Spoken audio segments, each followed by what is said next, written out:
नमस्कार, मैं अमित कुमार। आज के इस वीडियो में बात करेंगे, चर्चा करेंगे यूपी पुलिस भर्ती 2024 की, जिसमें आप सभी जानते हैं लगभग 60,244 लोग भर्ती होने हैं। मतलब इतनी भर्ती होनी है और इस भर्ती में साथियों 48 लाख लोगों ने परीक्षा दी। लगभग 48 लाख लोगों ने परीक्षा दी, जिसमें अब बात आती है कि आखिर मेरिट कितनी जाएगी और इतनी हाई मेरिट पर किन लोगों का सिलेक्शन होगा, कौन से वो लोग होंगे जिनको ये वर्दी मिलेगी। इस वर्दी को आप पहचान रहे होंगे। अगर आप भी इस परीक्षा को दिए हैं तो आप कमेंट करके जरूर बताइएगा कि क्या आपको भी नकल का हिस्सा बनना पड़ा था, या आपके सेंटर पर तो पेपर लीक नहीं हुआ होगा, लेकिन आपके टेलीग्राम ग्रुप पर भी क्या वो मैसेज आया था जिसमें लिखा हो कि 1 से 2 बजे के बीच में पर्चा आउट होगा। आप भी अगर उस हिस्सा है तो आप जरूर कमेंट कीजिएगा, इस वीडियो को शेयर कीजिएगा। साथ ही साथ बात करते हैं इतनी हाई मेरिट आखिर क्यों जाएगी। देखिए, मेरा जो अंदाजा है इसमें अगर हम 4 कैटेगरी को लेकर के डिवाइडेशन करते हैं तो जर्नल का जो मेरिट का रेशियो निकालने का प्रयास कर रहा हूं वो लगभग 212 से 220 के बीच में पुलिस कांस्टेबल की मेरिट जाएगी। आप समझ रहे हैं, ये बहुत ही हाई मेरिट है। आप में से बहुत से लोग मुझे कमेंट करेंगे कि सर पिछली बार तो 185 ही गई थी या 190 ही गई थी, लेकिन इस बार के पेपर के हालात को देखते हुए, साथ ही साथ वो जो नकल पर्चा लीक वाला सिस्टम चला है, अगर इन दोनों चीजों को मिला दिया जाए, साथ ही साथ 3 साल से बैठे हुए लोगों को भी मिला दिया जाए, तो ये मेरिट बनना लाजमी है।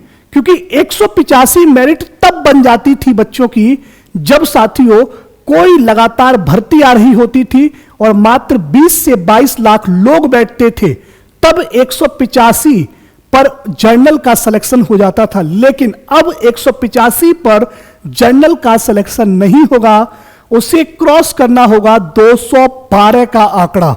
212 से लेकर के 220 के बीच में जर्नल वाला अपना सिलेक्शन मान सकता है।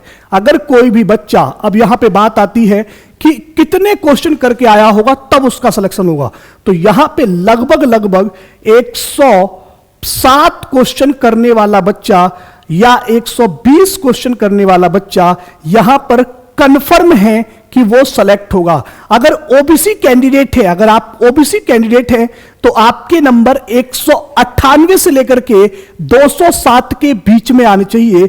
मतलब लगभग 99 से लेकर के आपने कम से कम क्वेश्चन 105 किए हों, तब आप अपने सिलेक्शन को सुनिश्चित मान सकते हैं। ठीक है, वो इतने क्वेश्चन सही होने चाहिए। आपने अटेम्प्ट कितने भी किए हैं, मगर आप ज्यादा अटेम्प्ट कर दोगे तो आपको पता है नेगेटिव मार्किंग में चले जाओगे। लेकिन इतने क्वेश्चन अगर आपने किए हैं और इसमें आपके 103 भी सही हो जाते हैं, तो आप ओबीसी के अंदर आप अपनी मेरिट को सुरक्षित कर लेंगे। आप कहेंगे सर आप मेरिट बहुत ज्यादा हाई बता रहे हो। अरे भाई, बात हाई की नहीं है, बात एग्जाम में बैठने वाले कैंडिडेट्स की है। जहां पर 48 लाख लोगों ने परीक्षा दी है, उनमें कुछ नकल वाले भी होंगे, कुछ अकल वाले भी होंगे, कुछ ने लगातार मेहनत की होगी।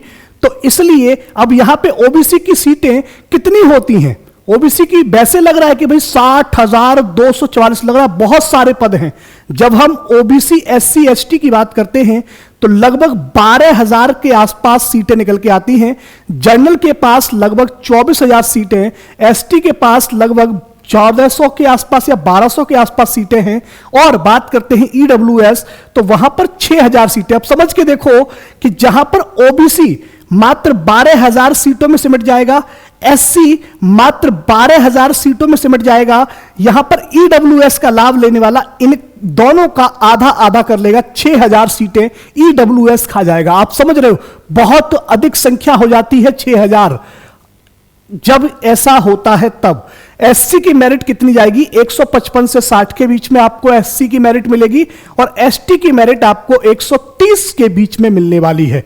130 131 ऐसे होगा कुछ, ठीक है। अब यहां पे बात आती है, जो मैं ये आंकड़ा बता रहा था कि कितनी कितनी सीटें हैं, ये मेरिट मैंने कैसे डिसाइड की है? पेपर, पहला चीज पेपर के लेवल को देखते हुए चारों शिफ्टों का पेपर मैंने देखा, बहुत ही सही पेपर, अच्छा पेपर कह सकता हूं, ठीक है। न ज्यादा हार्ड था, न ज्यादा लेवल लो था, मीडियम पेपर कह सकते हैं। और मीडियम पेपर में जो अच्छा बच्चा होगा वो इससे बहुत अधिक क्वेश्चन करके आया होगा। लोग बता रहे हैं कि 130 क्वेश्चन तक यहां पे लोगों ने सही किए हैं। 130, 35, 25 इस तरीके की जब आंकड़े बताए जाते हैं कि 120 क्वेश्चन में करके आया हूं, तो अपने आप में चौंकाने वाला रिजल्ट देखने को मिलने वाला है। यह मेरिट आपको 100% देखने को मिलेगी। यहां पे बात करते हैं सीटों का डिवाइडेशन कैसे हुआ है। सीटें समझिएगा, जब साथियों ईडब्ल्यूएस की बात की मैंने, तो आपको बताया कि 6024 सीटें ईडब्ल्यूएस खा गया। यहां पे जर्नल 24,102, मतलब अगर हम जर्नल और ईडब्ल्यूएस मिला लें तो 30,000 सीटें इनकी अपनी हो जाती हैं। उसके बाद ओबीसी मात्र 12,000 सीटों में सिमट कर रह जाता है। जबकि आप जानते हैं कि जर्नल हो या ईडब्ल्यूएस हो, यह पूरी जनसंख्या का मात्र 15% है। पूरी जनसंख्या अगर यहां पे हम 48 लाख स्टूडेंट मानकर चल रहे हैं कि इतने बच्चों ने यह परीक्षा दी है, तो फिर इसमें साथियों 15% कितना होगा? आप खुद हिसाब लगा लीजिए। लगभग 6 लाख के आसपास जो बच्चा होगा वो 15% में निपट जाएगा, है ना। 6 लाख के आसपास जो बच्चा होगा वो 15% में निपट जाएगा।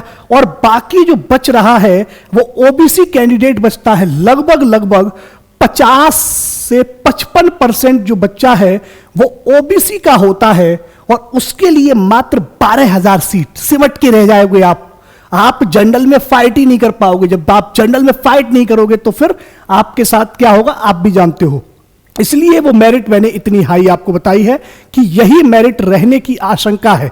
इस वीडियो को आप शेयर कीजिए, जो भी आपके दोस्त हैं उनको भी पता चले कि अगर उनके इतने क्वेश्चन सही हैं तो वो कॉन्फिडेंस के साथ बढ़िया तरीके से मस्त रह सकते हैं और अपनी रेस की तैयारी कर सकते हैं। क्योंकि अब जो अगला पड़ाव होगा वो डॉक्यूमेंट वेरिफिकेशन और रेस का होगा।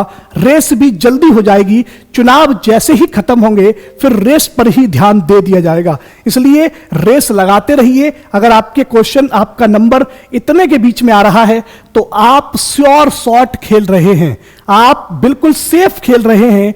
रेस लगाइए और पुलिस की वर्दी को छीन लीजिए, अपने शरीर पर डालने के लिए तैयार हो जाइए और ईमानदारी से साथियों नौकरी कीजिए। धन्यवाद, नमस्कार, मैं अमित कुमार।